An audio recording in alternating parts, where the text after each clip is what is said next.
Good morning and welcome to the South Carolina Public Service Commission. We are here this morning on docket number 2025-274E and 2025-275E. It is Thursday, January 8, 2026, and at approximately 10 a.m. Present in the hearing room are all commissioners, and we are ready to proceed. Ms. Wessinger-Hill, if you would, please explain the docket and the purpose of today's hearing. Yes, sir, Mr. Chairman, and thank you.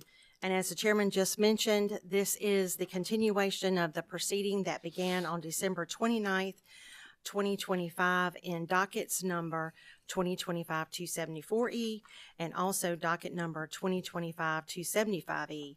Docket number 2025-274E concerns the application filed by the Public Service Commission, also known as, Public Service Authority, also known as Santee Cooper, for a certificate of environmental compatibility and public convenience and necessity for the construction and operation of the Indian Field Sugar Hill number 1 and number 2 230 kV lines and associated facilities in Dorchester County.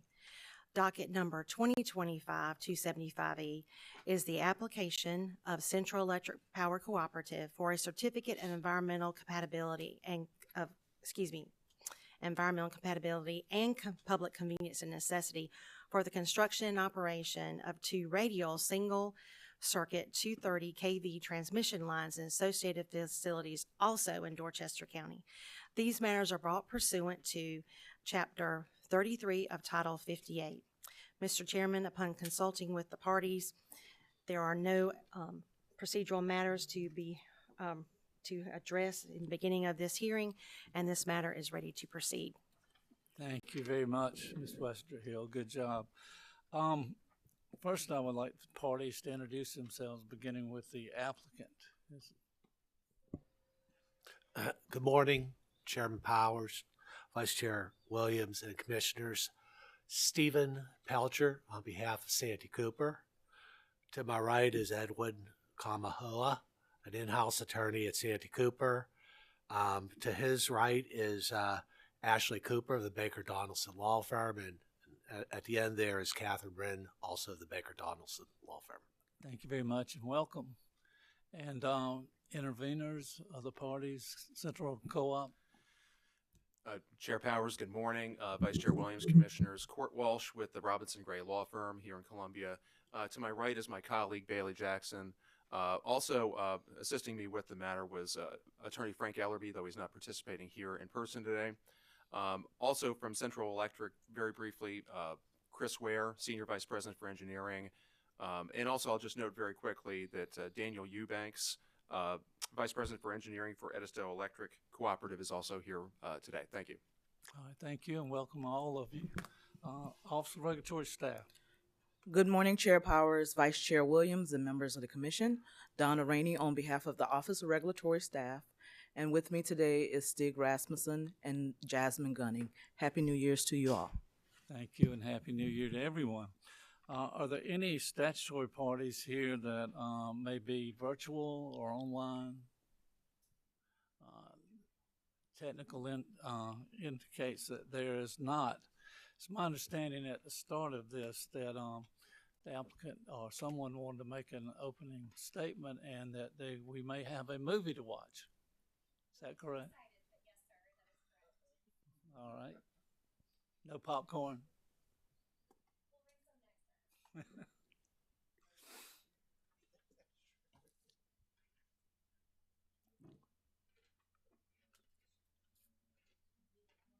next time.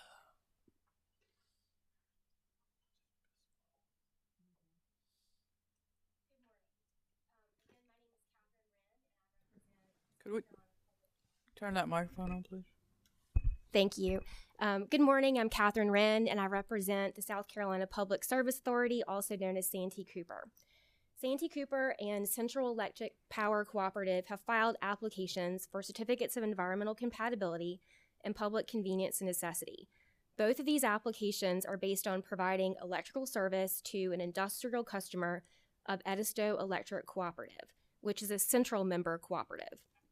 The entirety of the project will be located in Dorchester County.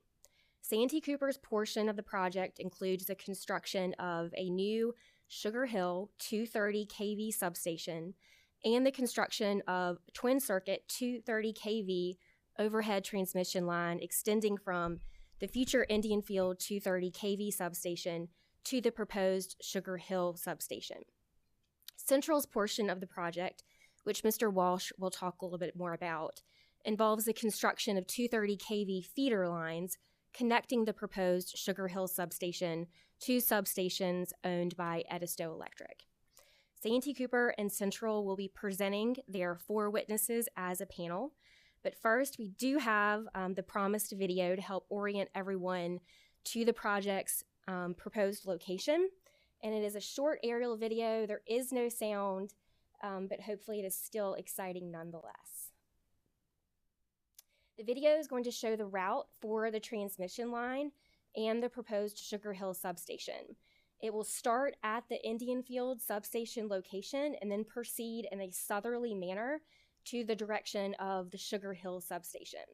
Now on the video, the Sugar Hill substation does have the name Pecan, but it will be the Sugar Hill substation.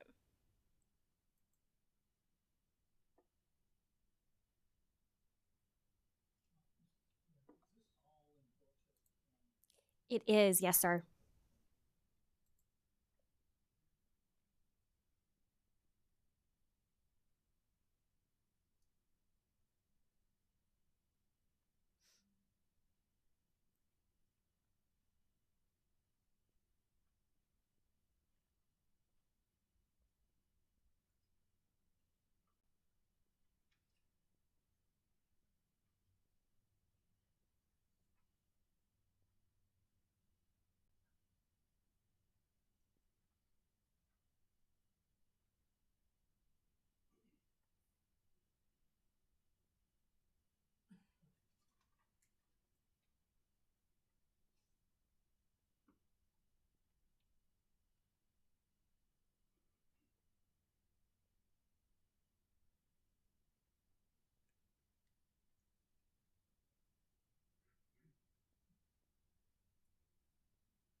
Probably not the most exciting video you've seen, but hopefully it's helpful to orient you a little bit about where the proposed project will be located. We also have a map that I hope will also be helpful to showing where the location of this will be.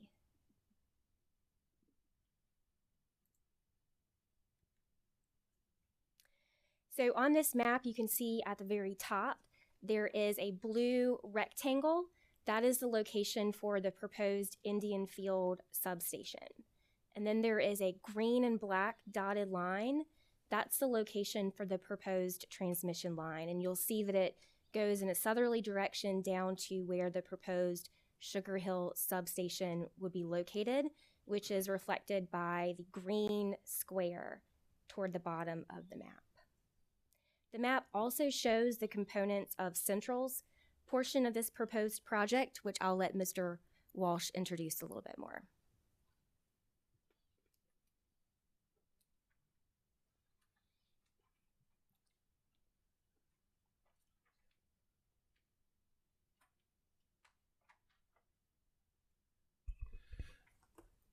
Chair Powers, Commissioners, good morning. I will be extremely short and we'll get moving forward. Fortunately or unfortunately, Ms. Wren did an excellent job describing exactly what Central Electric is seeking here today.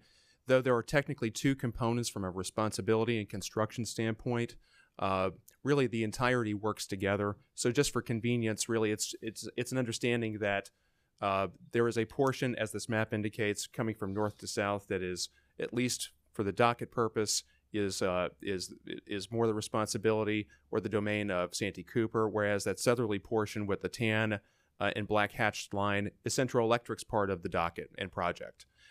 We look forward to bringing our witnesses and providing you more information as you need today. Thanks so much. Thank you, sir. Is there any objection or anything from ORS pertaining to these statements and film? Nothing from Morris. Thank you very much. Chair Powers, would it be appropriate and would the parties like to introduce that as a part of the record? That's, if there's no objection. We would be fine with that. All right, any objection?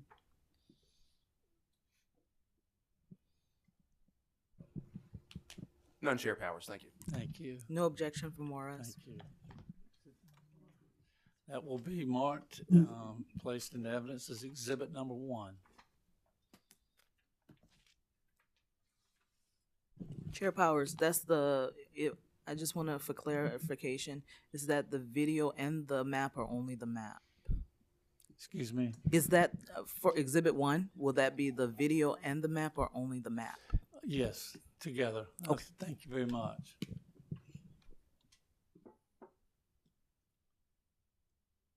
All right, you may proceed.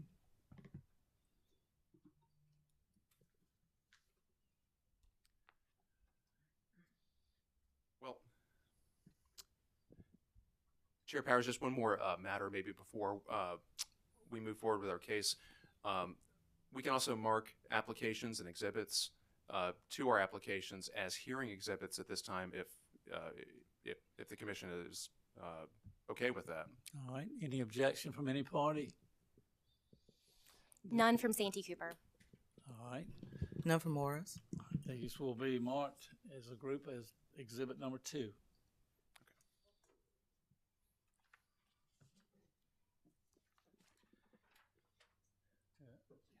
All right, with 2 applications, it will be exhibit 2 and number 3. With the Santee Cooper application being exhibit 2 Yes. Admit- and Central's being exhibit 3. Okay. Yes, sir. Chair Powers, I think we're ready to move forward. I think what we might do then is ask we have 4 witnesses, a combined panel to bring up. We might ask them to be seated at this time and present them to the commission. All right, that's fine. Normally, we have a limit of 3, so this is be quite an effort for the court reporter, so we'll all need to be patient in getting everything through this.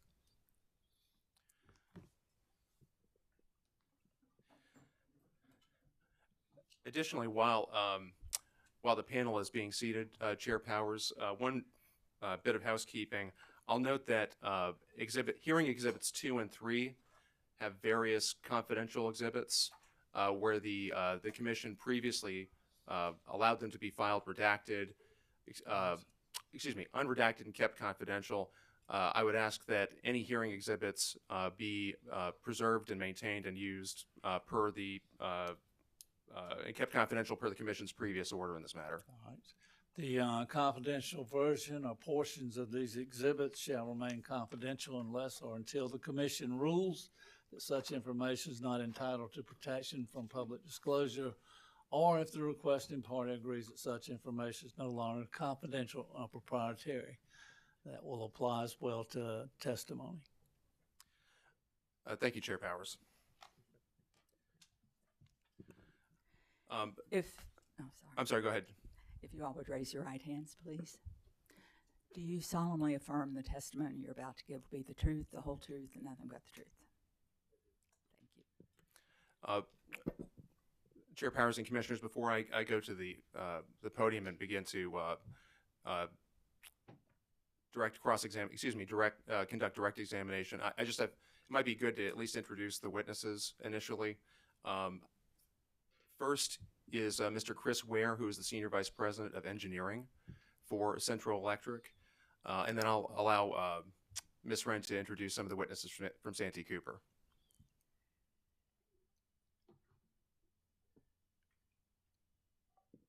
Sorry, yes, Santee Cooper has called 3 witnesses, the first being Mr. Wei-Jin Kong.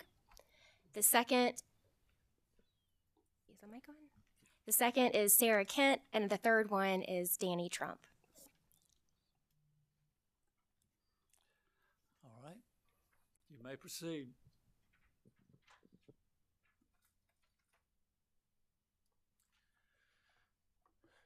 Chair Powers, Commissioners, thank you. Mr. Ware, good morning. How are you today? Good morning. Great. And would you state your full name for the record, please? William C. Ware. I go by Chris. And Mr. Ware, excuse me. Mr. Ware and all witnesses, those microphones, you can move them. Please pull them closer to you so that we can all hear what's going on. Just, whatever's comfortable for you, but just, I don't want you to have to bend over to talk. Just make yourselves comfortable. Thank you. Though everybody is, I think, pretty familiar with you, just for clarity on the record, can you state by whom you're employed and your position? I am employed by Central Electric as a Senior Vice President of Engineering and Engineering Services. How long have you been employed by Central Electric? I've been employed a little over 4 years now. In your previous roles and current role with Central Electric Power, can you describe what your responsibilities are? I provide information and guidance to the Central Board of Trustees on transmission systems and information operations technologies. I'm responsible for system planning, transmission line and station design and construction, land acquisition, environmental services, reliability, asset management, and information operation technologies in support of our distribution electric cooperatives in South Carolina. It is also part of my responsibility to develop and oversee capital construction budgets, as well as operation and maintenance budgets for parts of Central's operations that fall under my authority. Briefly, what degrees do you have and what licenses, if any, or certifications do you? I'm a degreed Bachelor of Science in Electrical Engineering degree. I have an MBA.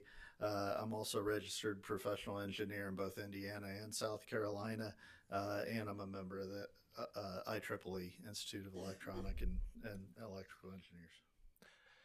Mr. Ware, did you prepare or cause to be prepared approximately 7 pages of direct testimony that were pre-filed with the Commission in this matter? Yes. If I asked you the same questions that were asked in your pre-filed direct testimony today, would your answers be the same? Yes. Do you have any changes or corrections to your pre-filed testimony? No. Chair Powers, I would ask that Mr. Ware's pre-filed direct testimony be entered into the record as if given orally from the stand. These 7 pages of direct testimony of Mr. Ware will be entered into the record as if given orally from the stand. Mr. Ware, have you had an opportunity to prepare a summary of that pre-filed testimony? Yes, I have. And are you prepared to give it today? Yes. Could you please provide that summary to the Commission for us? Oh, excuse me. I do want to hold off for just trying to think of the sequence of the members of the panel, but I think we're ready for you to prepare, at least present that summary. Good morning, Chair Powers and members of the Commission. My name is Chris Ware. I'm Senior Vice President of Engineering and Engineering Services for Central Electric Power Cooperative, Inc. In my role, I'm responsible for, among other areas, system planning, transmission line and station design and construction, land acquisition, environmental services, reliability, asset management, and information operations technologies in support of distribution electric cooperatives in South Carolina. As the Commission is aware, I've submitted pre-filed direct testimony in this docket. My testimony addresses the need and necessity for the construction and operation of the Indian Field to Sugar Hill number 1 and number 2 230 kV transmission lines and associated facilities in Dorchester County, which I will refer to as the project. The purpose of my testimony is to support Central's application for a certificate of environmental compatibility and public convenience and necessity for the construction of 2 Radial 230 kV transmission lines originating at Santee Cooper's proposed Sugar Hill 230 kV switch station and terminating at SGR substations number 1 and number 2 to be owned by Edisto Electric Cooperative, Inc. to serve a member of Edisto Electric Cooperative in Dorchester County, South Carolina. In my full testimony previously filed in this docket, I generally refer to the work to be done by both Santee Cooper and Central as the project, and the construction work covered by Central's application as Central's portion of the project. For clarity, both Central's portion of the project and Santee Cooper's portion of the project are necessary to provide service to Edisto Electric Cooperative's member. Central and Santee Cooper are necessarily cooperating on the planning, permitting, and construction of their respective portions of the overall project. Site assessments for the entirety of the project, which are part of Central's filed application and include the portions for which Central is more responsible, were conducted by Burns McDonnell Engineering, Inc. Sarah Kent of Burns & McDonnell is here to support the project in its entirety, including Central's portion. Central's portion of the project will be constructed entirely within new right-of-way within the customer site. The lines will utilize Santee Cooper's design and construction standards and self-supporting steel structures. The need for the project is driven by the reliability requirements and demand for service pursuant to the agreement between Central, Edisto Electric Cooperative, and Edisto Electric Cooperative's member.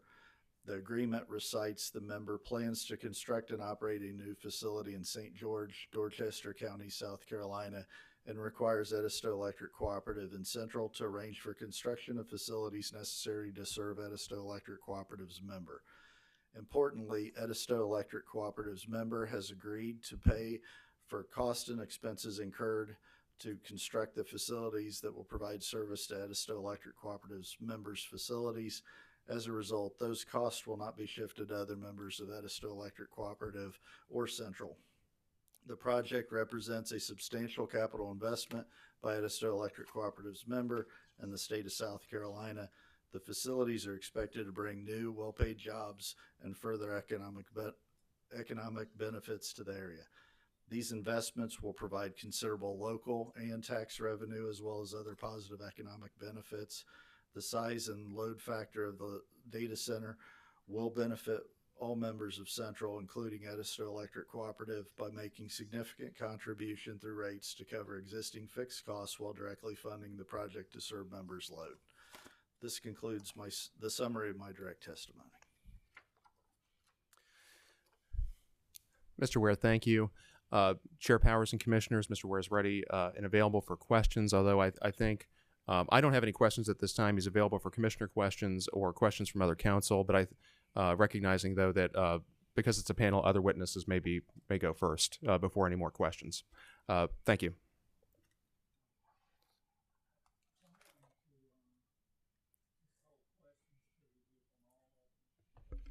No, I think that makes perfect sense. Thank you, Chair Powers. Thank you.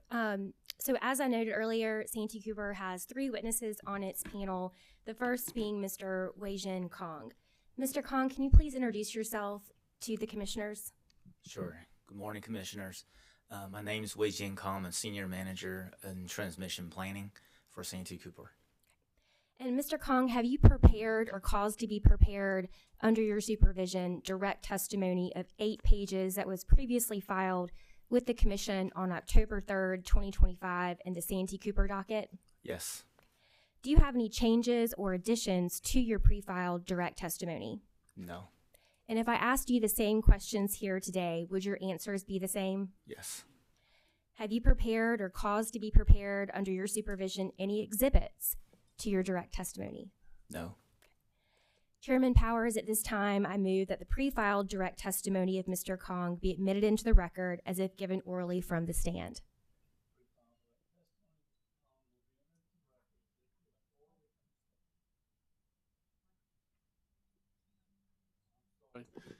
The pre-filed direct testimony of Mr. Kong will be entered in the record as if given orally from the stand. I apologize. Thank you.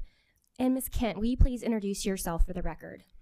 Yes, good morning. My name is Sarah Kent. I'm employed by Burns & McDonnell as the Department Manager of the Natural and Cultural Resources Group. And Ms. Kent, have you prepared or caused to be prepared under your supervision direct testimony of 14 pages that was previously filed with the Commission on October 3rd, 2025 in both the Santee Cooper and Central dockets? Yes. Do you have any changes or additions to your pre-filed direct testimony? No, I do not.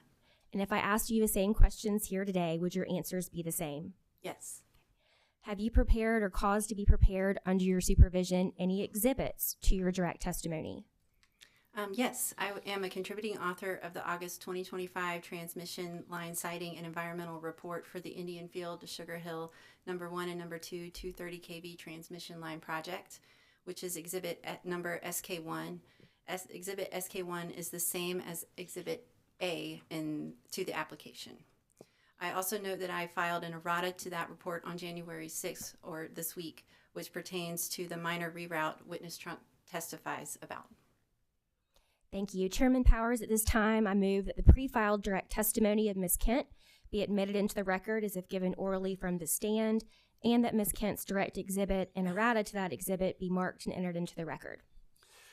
The pre-filed direct testimony of Ms. Kent will be admitted into the record as if given orally from the stand, and Ms. Kent's direct exhibit and errata exhibit will be marked and entered into the record as exhibit number 4. Thank you. Mr. Trump, will you please introduce yourself to the commissioners? Good morning, Commissioners. My name is Daniel Lee Trump Sr., and I am employed by Santee Cooper as the Capital Transmission Project Manager. Mr. Trump, could you pull that microphone closer? Yes, sir. We don't normally have trouble hearing from a Trump, but we want you to speak up. I apologize. No problem. All right, go Could you ahead, repeat sorry. that, please? Sure. Mr. Trump, can you please introduce yourself to the commissioners? I am Daniel Lee Trump Sr. I am employed by Santee Cooper as a Transmission Capital Project Manager. Thank you. Mr. Trump, have you prepared or caused to be prepared under your supervision supplemental testimony of 4 pages that was previously filed with the Commission on October 31st, 2025 in the Santee Cooper docket? Yes. Do you have any changes or additions to your pre-filed supplemental testimony? No. And if I asked you the same questions here today, would your answers be the same? Yes. Have you prepared or caused to be prepared under your supervision any exhibits to your supplemental testimony? Yes. I am sponsoring Exhibit DLT-1, which depicts the location of the reroute of the minor portion of the project route. Thank you. Chairman Powers, at this time, I move that the pre-filed supplemental testimony of Mr. Trump be admitted into the record as if given orally from the stand, and that Mr. Trump's supplemental exhibit be marked and entered into the record. The pre-filed supplemental testimony of Mr. Trump will be admitted in the record as if given orally from the stand, and Mr. Trump's supplemental exhibit, which is marked as DLT-1, is entered into the record, marked for identification, and placed in the record as exhibit number 5. Thank you. Mr. Kong, have you prepared a summary of your direct testimony? Yes, ma'am. And Ms. Kent, have you also prepared a summary of your direct testimony? Yes, I have. Mr. Trump, have you prepared a summary of your supplemental testimony? I have. Okay. Would you please deliver your summaries at this time, beginning with Mr. Kong? Yes. Good morning, Chair Powers and members of the Commission. My name is Wei-Jian Kong. I'm a Senior Manager of Transmission Planning for Santee Cooper. Among other things, I am responsible for overseeing transmission planning activities, developing transmission expansion plans, overseeing generator and load interconnections, and supporting resource planning. I have submitted pre-filed direct testimony in this docket, which addresses the need and necessity for the construction operation of the Indian Field to Sugar Hill number 1, number 2, 230 kV transmission lines and associate facilities in Dorchester County, which I'll refer to as the project. As explained in my testimony, the project is needed to support electric service for a new industrial consumer of Edisto Electric Cooperative, which is a member cooperative of Santee Cooper's customer, Central Electric Power Cooperative, Inc. Edisto's customer intends to construct a data center facility, and Edisto and Central are by required to arrange for the construction of electric facilities to serve it. In order for them to do so, Santee Cooper must construct a switching station, the proposed Sugar Hill 230 kV switching station, on the consumer's data center site. The switching station will be connected to the Santee Cooper transmission system via 230 kV lines, via two 230 kV lines from Indian Field substation. Additionally, associated substation facilities will be installed at the Indian Field 230 115 kV substation, including new 230 kV terminals, breakers, protection systems, and other equipment required to properly protect and operate the new transmission facilities. As witnessed where it describes, Central is proposing to construct two 230 kV feeder lines from the Sugar Hill 230 kV switching station to Edisto's distribution substation on the data center site. In sum, the project is needed to enable Santee Cooper and Central to provide electric service in the quantity and configuration necessary to meet the needs of the Edisto's customer. As witness Trump will testify, the current estimate cost for both Santee Cooper and Central's portion of the project is approximately $76 million. All of the costs will be paid by Edisto's customer.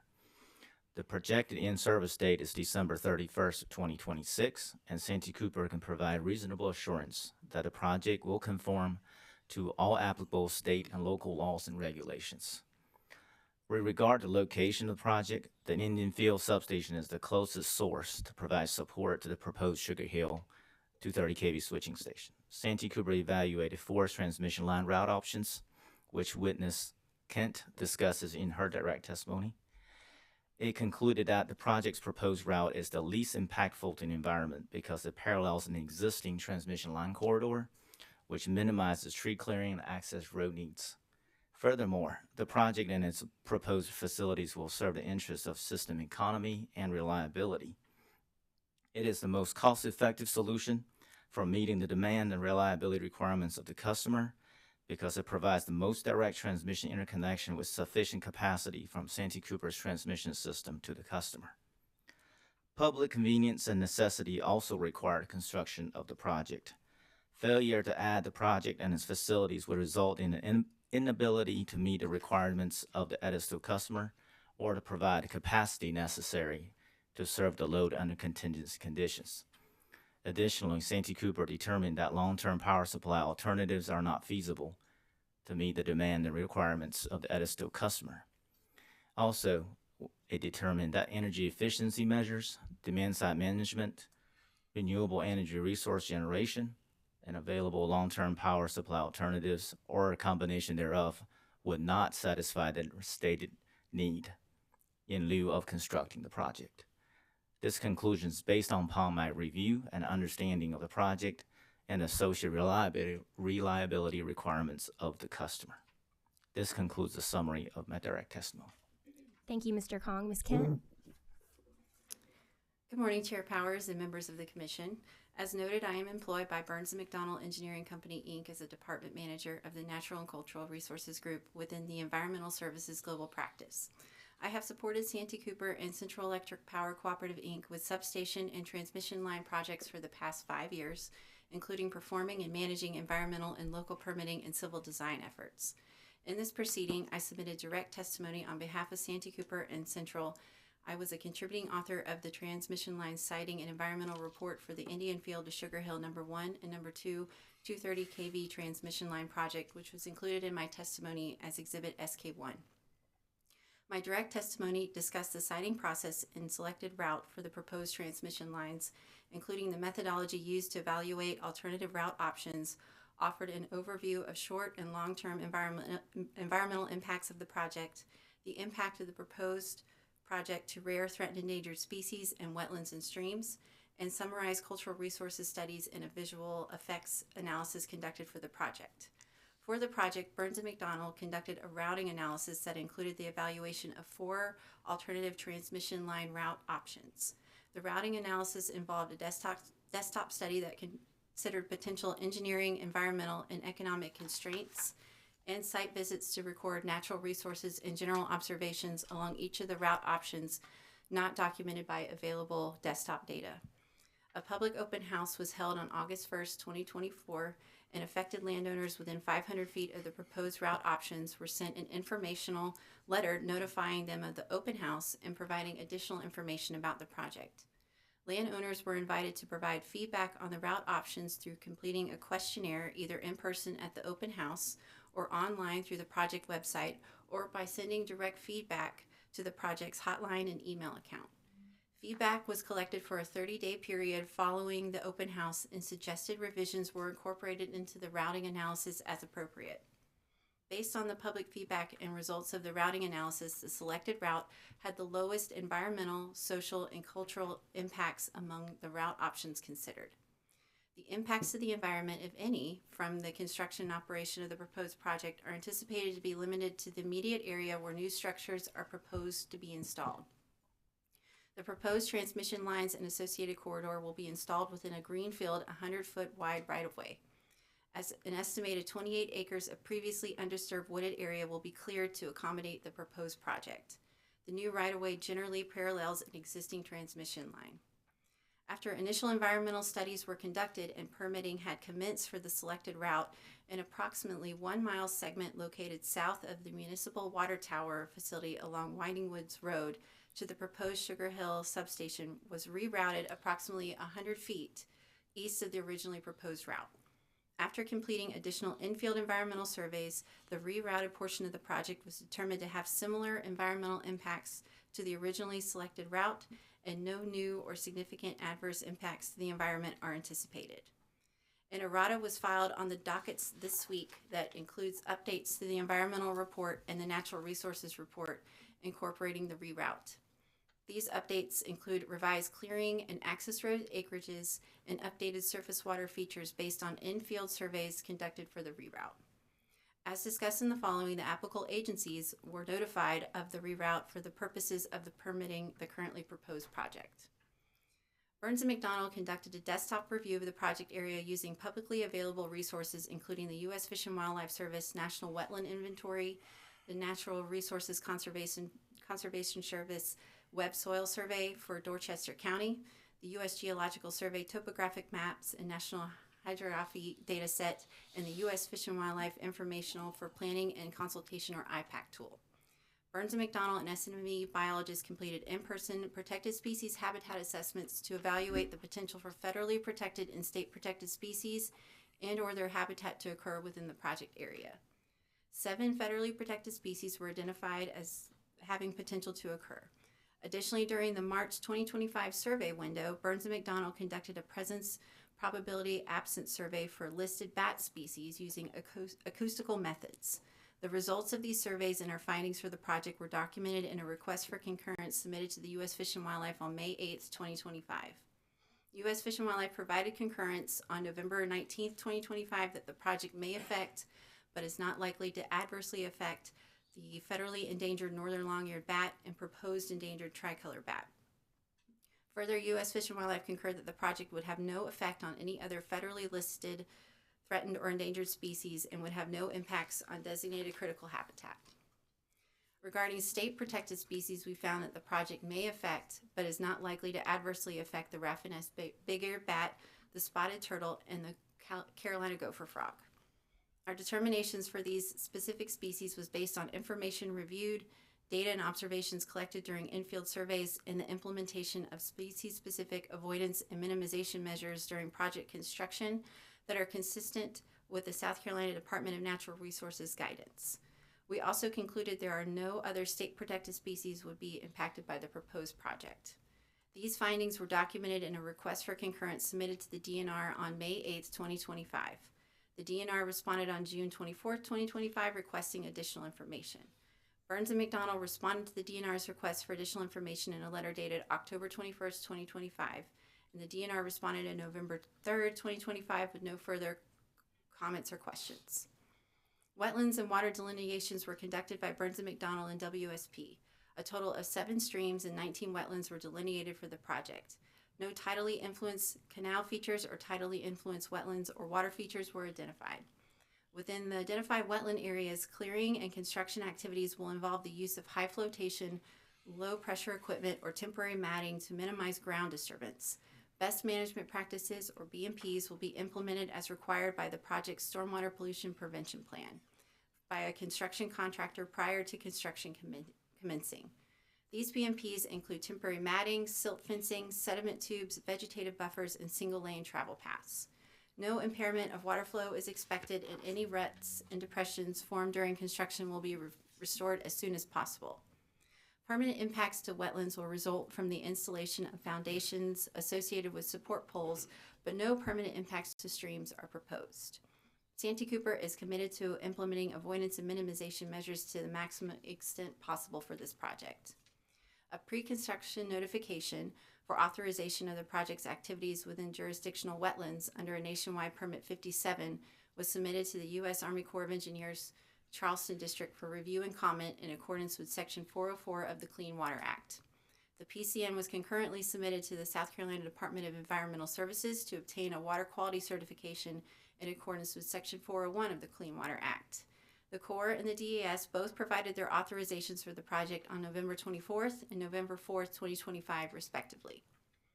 Burns & McDonnell conducted a Phase 1 cultural resources surveys for the proposed project and determined the project was unlikely to have any direct or indirect adverse effects to significant archaeological resources or historic structures.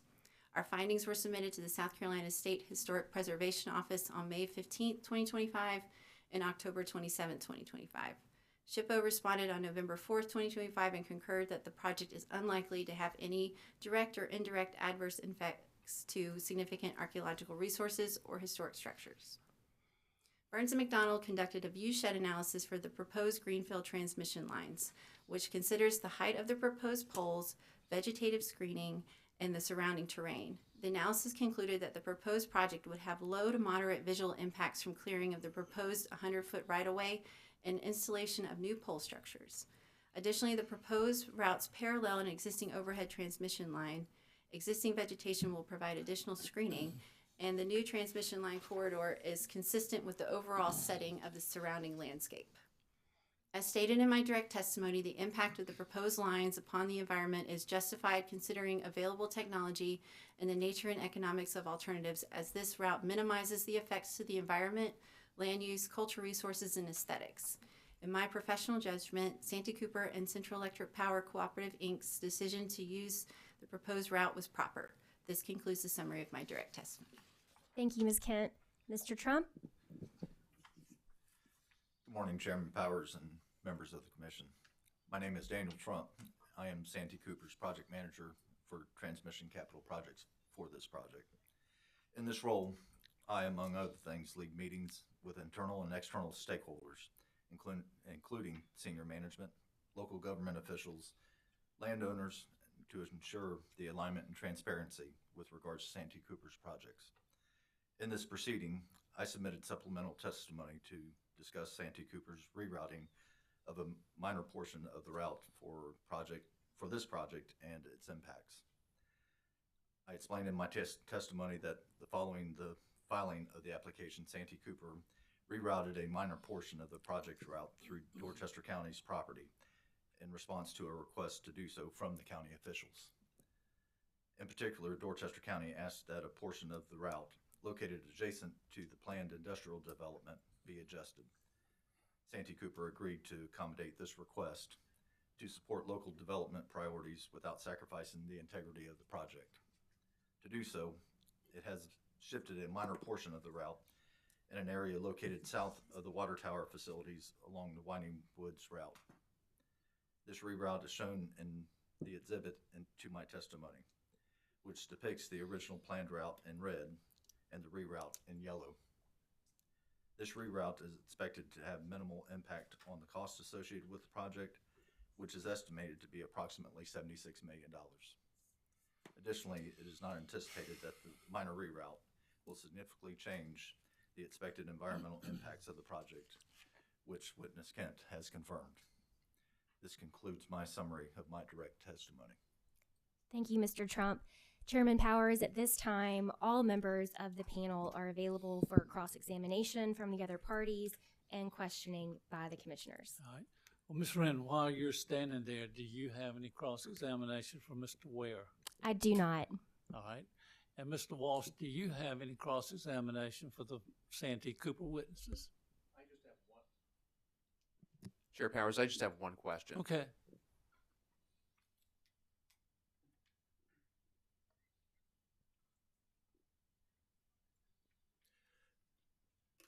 Ms. Kent, good morning. Hey, Court Walsh, the attorney for Central Electric, we met earlier. Morning. Thanks for your testimony. Just one quick question that I think really just for clarification. The testimony and the summary that you just presented, the opinions and analysis about the environmental impact of the project, do they apply equally to Santee Cooper and Central Electric? Yes, that's correct. Okay, thank you. I have no more questions, Chair Powers. Thank you. Thank you, Mr. Walsh. Office of Regulatory Staff. No questions. All right. Commissioner questions. Mr. Chair. Vice Chair Williams. Thank you, Mr. Chair. Good morning, everyone on the panel. Hope you're doing well today. I have a couple of areas that I would like to explore. First area is cost, and the second area will be relationships amongst stakeholders.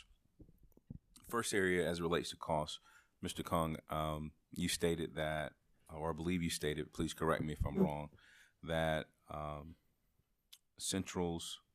Edisto's customer will be paying all costs. That's correct, Commissioner. Okay, could you flesh that out for me a little bit? So all of Santee Cooper's facilities associated with this project, as well as the witness Ware stated earlier that Santee Cooper is also and Central are coordinating and planning for Central's facilities for the most efficient way to provide electric service to the project. All of the facilities under Central and Santee Cooper to be constructed are paid directly by the end consumer of this project. Okay, and I would imagine you're aware, but maybe you're not, so I'll just ask the question. Are you aware, generally speaking, that sometimes there's concerns that projects like these, the costs associated with them may be borne by customers other than the end user? Yes, I am aware, but that is not the case in this filing.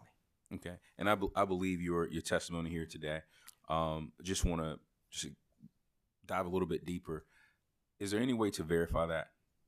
If someone, let's just say hypothetically, someone said, you just said all costs will be paid by the end user. I believe you. But let's just have a critical thinking exercise. What if I were to say, I don't believe you?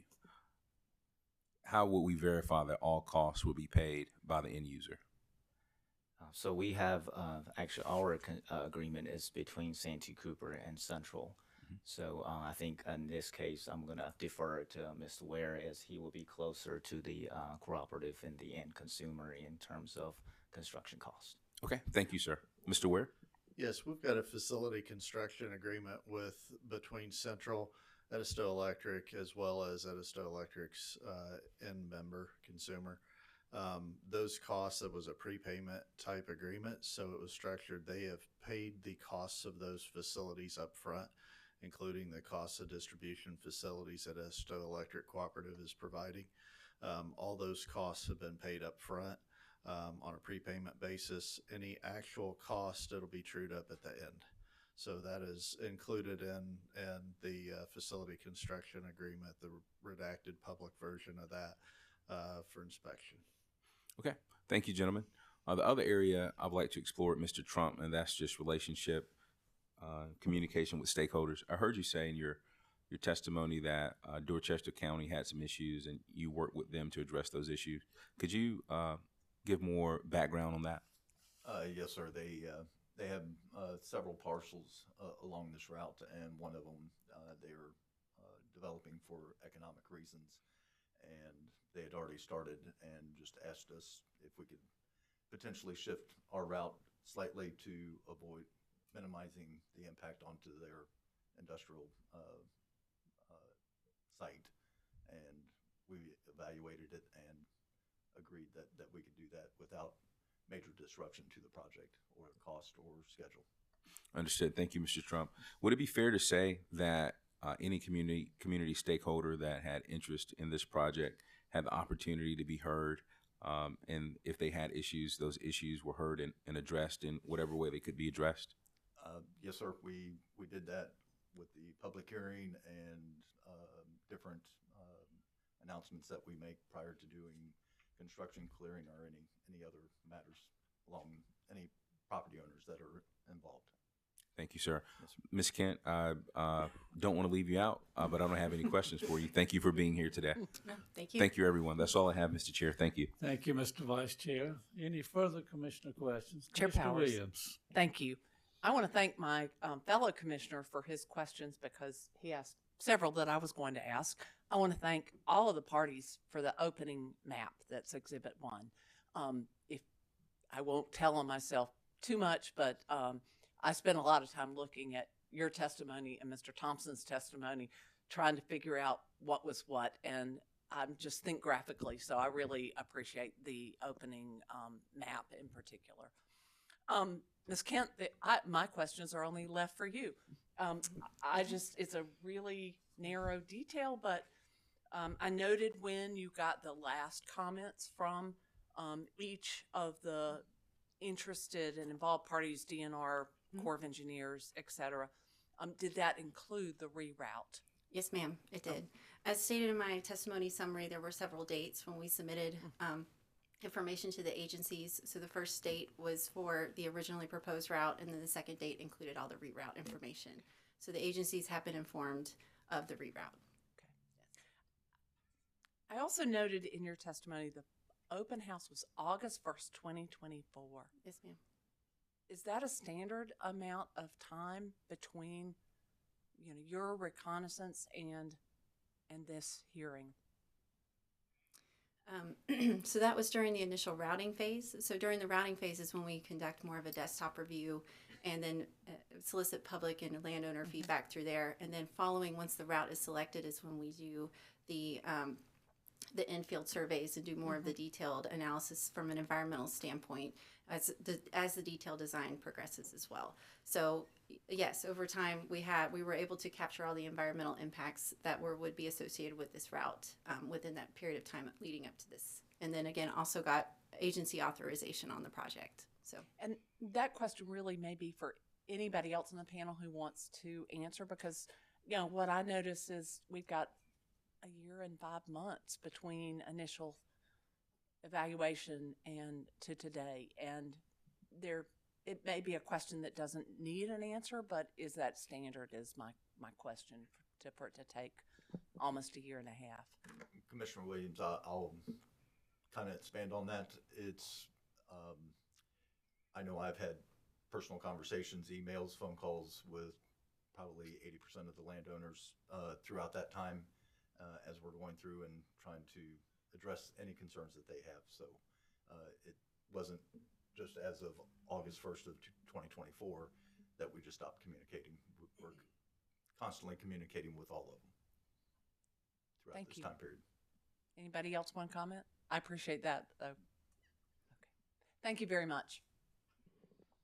No further questions. Thank you, Commissioner Williams. Commissioner Caston. Chair Powers, thank you. And to the Vice Chair, actually covered a couple of questions I had, but in the flyover, I noticed it looked to me like a small section under a few of the wires, and it was like pine trees or something growing.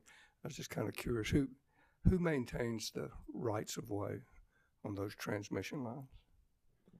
Santee Cooper will maintain all the right of way. Do you have like a set schedule, or you do it annually every 2 years, or? We typically do it on a 5-year basis through the entire system. That just kind of stood out. It's kind of odd, everywhere looked good, and like someone scattered pine seeds in that section. But all right, thank you. Thank you, Commissioner Caston. I just have a couple of things that I'm interested in. And Mr. Ware, you may, since you're with Central rather than Edisto, you may not be the one to answer this. Edisto, I think, has 20,000 plus members in the co-op. Does that sound about right? Sounds about right. All right. And I don't know who mentioned it, but is there some sort, you may have mentioned data centers in your testimony. Is there some sort of anticipated or building that's occurring in this particular area which will add to the customers or add to the members of the co-op? So this end consumer will become a member, and there is anticipation that it will bring additional jobs to the area. So we would expect that to increase membership within the Edisto Electric Cooperative area. Okay. And maybe, Mr. Trump, are you, this area and all our coastal area, there's so much development. Is there a lot of development occurring in this particular area that we're talking about, or in Dorchester County? I believe so. Yes, sir. Yeah, Okay. there's quite a bit of residential growth as well in that area of the state. So. All right. And this may be either Mr. Trump or Ms. Kent. One of you mentioned additional vegetation to be planted. Is that something Santee Cooper is paying for, or is that something that the co-op or the central co-op is paying for?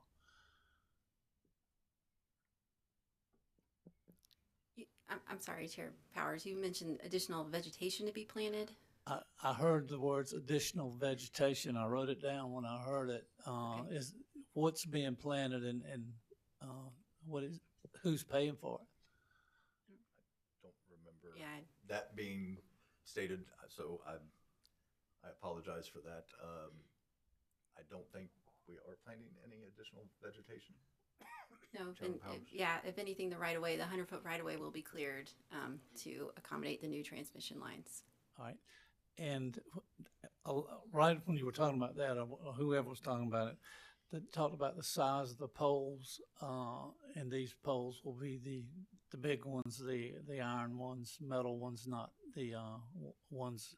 Will the two poles be joined at this time as far as the lines transferred, or will they just coexist? There will be two separate steel structures Okay. throughout. And how much taller are these poles than what there is now? Is there sufficient vegetation so they will just be slight difference in what you see?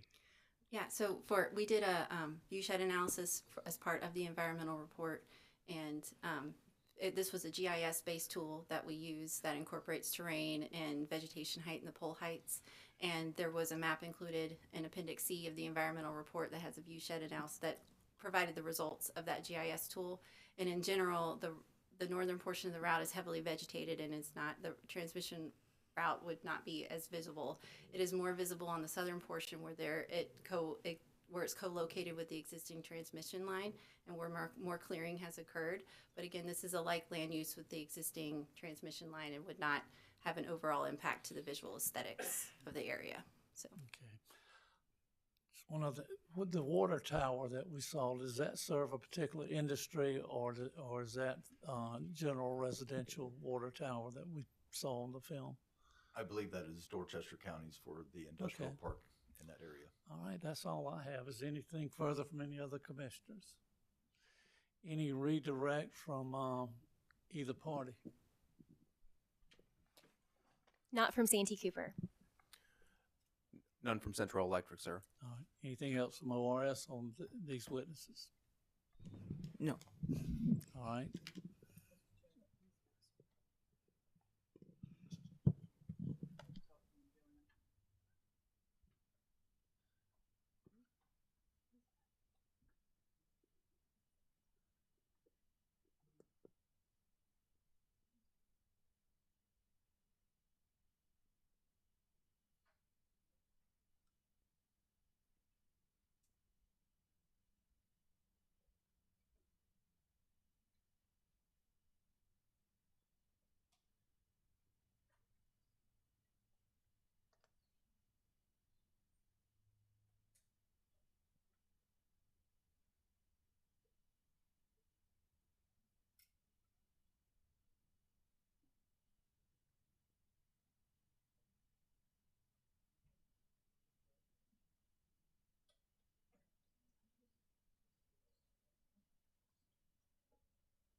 We're going to take a short break right now, and then we'll come.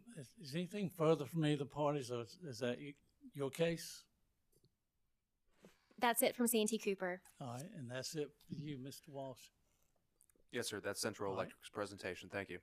All right, we're going to take a 15-minute break, and then we're going to come back and we'll hear from ORS as far as their witness.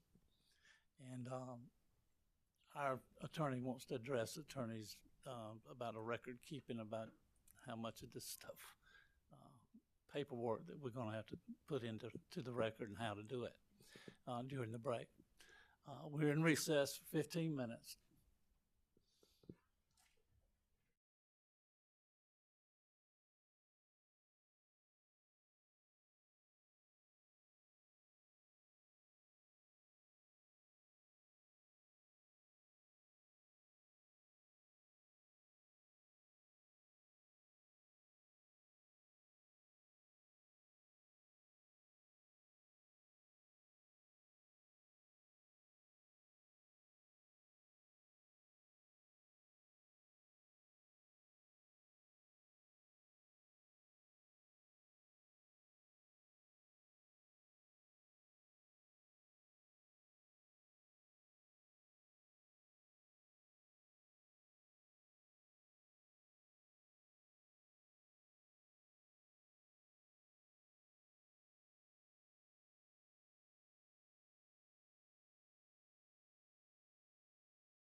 Good morning again. We are back on the record in 2025 274 and 275E. During the break, there's been a conference with the attorneys, with our chief counsel, and I'm going to ask her to explain.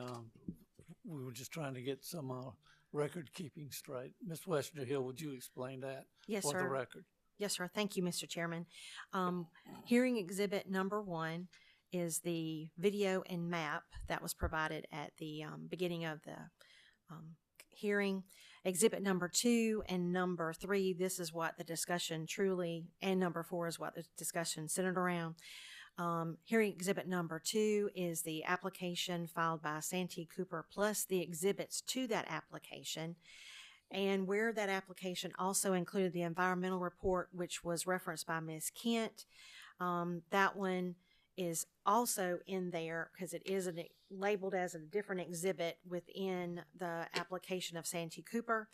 It is also part of the application of Central Electric Cooperative, which is also hearing exhibit 3. Each application includes the exhibits as filed by the parties. It will also include the errata sheet that changes the environmental report. Exhibit number 4, hearing exhibit number 4, is the exhibit offered by witness Sarah Kent, known as exhibit SK-1 and also SK-1A, which is the errata sheet that was also filed. And then, of course, exhibit number 5 at this time, hearing exhibit number 5, is the supplemental exhibit of Mr. Trump, which is also referred to as DLT-1. Thank you very much. Let me also state all commissioners are present in the hearing room. And Ms. Rainey, you look like you're ready to roll. Yes, Chair Powers. All right, the floor is yours. The Office of Regulatory Staff calls to the stand Mr. Omari Thompson. Mr. Thompson, if you would raise your right hand, please. Do you solemnly affirm the testimony you're about to give will be the truth, the whole truth, and nothing but the truth? I do. Thank you. Good morning, Mr. Thompson. Please state your name and occupation for the record. Good morning. My name is Omari Rashad Thompson. I'm employed by the state of South Carolina as a regulatory analyst in the Energy Operations Division for the South Carolina Office of Regulatory Staff. Did you cause to be pre-filing these dockets 14 pages of direct testimony filed on December 2nd, 2025? Yes, I did. Do you have any changes or corrections to your pre-filed direct testimony? No, I do not. And if I were to ask you the same questions as those posed in your pre-filed direct testimony today, would your answers be the same? Yes. Chair Powers, ORS asks that the pre-filed direct testimony of Mr. Omari R. Thompson be entered into the record of these cases as if given orally for the same. The pre-filed direct testimony of Mr. Omari Thompson will be entered into the record as if given orally from the stand. Mr. Thompson, did you also prepare a summary of your direct testimony? Yes, I did. Could you please present that at this time? Sure. Good morning, Chair Powers and members of the Commission. My direct testimony provides the results of ORS's review of the application of Santee Cooper for a Certificate of Environmental Compatibility and Public Convenience and Necessity to construct, operate, and proceed with the initial land clearing of two 230 kilovolt single-circuit transmission lines and associated facilities in Dorchester County, South Carolina. Additionally, my direct testimony provides the results of ORS's review of the related application of Central for a Certificate of Environmental Compatibility and Public Convenience and Necessity to construct, operate, and proceed with the initial land clearing of two single-circuit 230 kV feeder transmission lines from the proposed Sugar Hill 230 kV switch substation and terminating at SGR substations number 1 and number 2 in Dorchester County. According to the applications, both projects are necessary to provide service for an expansion of an existing member of Edisto Electric Cooperative Incorporated, a member cooperative of Central. The proposed Santee Cooper transmission lines will extend from approximately 3.75 miles at the planned Indian Field substation, then southeast for 1.8 miles, then south for 1.7 miles, then west for 0.25 miles until reaching the proposed Sugar Hill substation. The proposed Central project includes two single circuit 230 kV feeder transmission lines to connect the proposed Sugar Hill 230 kV switch substation to SGR substation number 1 and number 2 that will be owned by Edisto Electric Cooperative Incorporated. The proposed facilities are driven by the capacity, and reliability requirements of an expansion of facilities for a large member of Edisto Electric Cooperative Incorporated, and both projects are necessary to provide service to the customer. ORS's review concluded the proposed facilities may result in minimal impact to the environment and may support the company's ability to provide reliable electric service to the member. This concludes my summary. Thank you, Mr. Thompson. Chair Powers, Mr. Thompson is available for questions from the parties and the commission. Thank you. Thank you very much. Any questions from Santee Cooper? No questions from Santee Cooper. Mr. Walsh, any questions from Central? No questions from Central Electric, sir. All right. Any commissioner questions? Commissioner Williams. Thank you, Chair Powers. Good morning, Mr. Thompson. Good morning, Commissioner. On page 4 of your testimony, you don't have to go there. No, it's not page 4, it's page 8. You talk about cost effectiveness of the options that were considered. That's, and there were no details. And I wondered if you could add any more to the testimony about the cost effectiveness of the proposed request. Well, I think I detailed the alternatives, and when they submitted the application, we reviewed the alternatives, and each of the alternatives outlined the different cost effectiveness of the different options. And from a review of that information, we determined that the company chose what they felt was the best cost effectiveness as far as the project, which I believe was route option blue. But I believe witness Kent spoke to. Okay.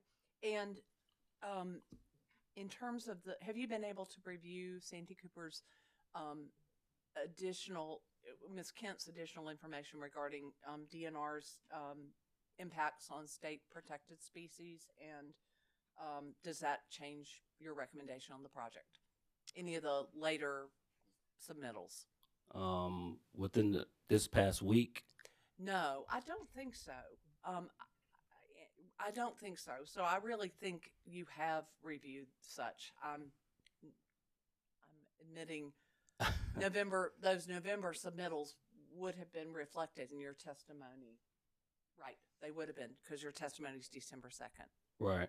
Okay. Foolish question. Thank you very much. Appreciate it. No problem. Thank you, Commissioner Williams. Any further commissioner questions? Any redirect? No redirect. All right, Mr. Thompson, thank you very much. Good to see you again. Thank you. Happy New Year. Anything further from the Office of Regulatory Staff? No, Chair Powers. This concludes ORS's case.